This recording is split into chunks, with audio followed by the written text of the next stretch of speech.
Hi everyone, I'm Lisa and welcome to Lisa's Stamp Studio. Today's quick tip is going to teach you how to trace your framelits. Yeah, I said trace your framelits to get a really fun and interesting design for your cards and memory keeping and even 3D projects. Let's start with a piece of watercolor paper. I'm using that because I've just had good success with it with watercoloring. I do have samples for you when I'm finished. I'm using the Leaflets Framelits today, and I'm going to choose this large one here at the bottom.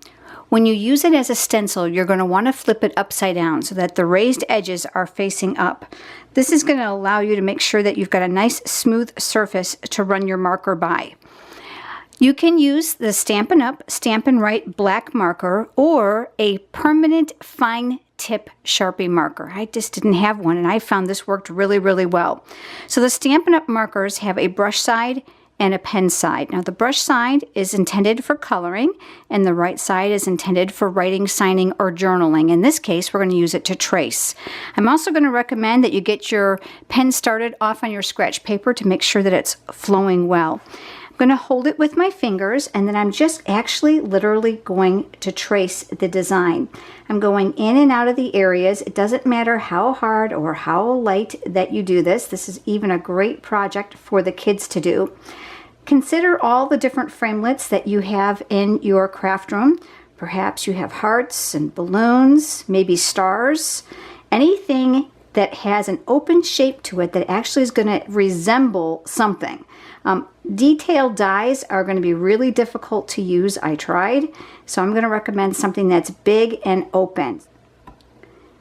And I'm just going to finish up here and then you can see when I'm done. All right, so I'm going to slide that off. So here is the outline of my leaf.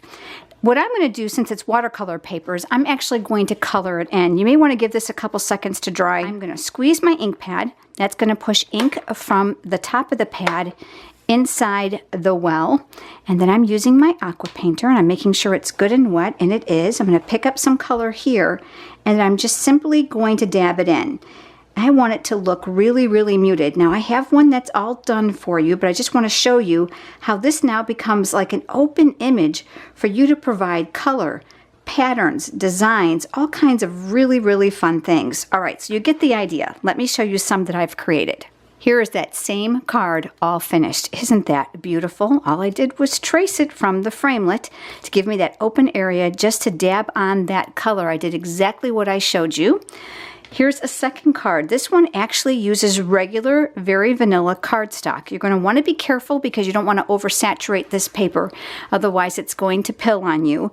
You can see here I added a couple little fun brush strokes and some dotted patterns here just to give some interest to this card. I have one other I haven't finished, but I wanted to show it to you. Very similar, but different color palettes. You can see that more intensity there with the watercolor paper. It's a great way for you to look at your framelits in a whole new way.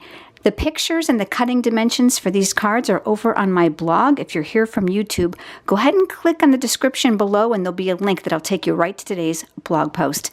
Thanks for joining me, everyone. I look forward to seeing you next time. Have a great day.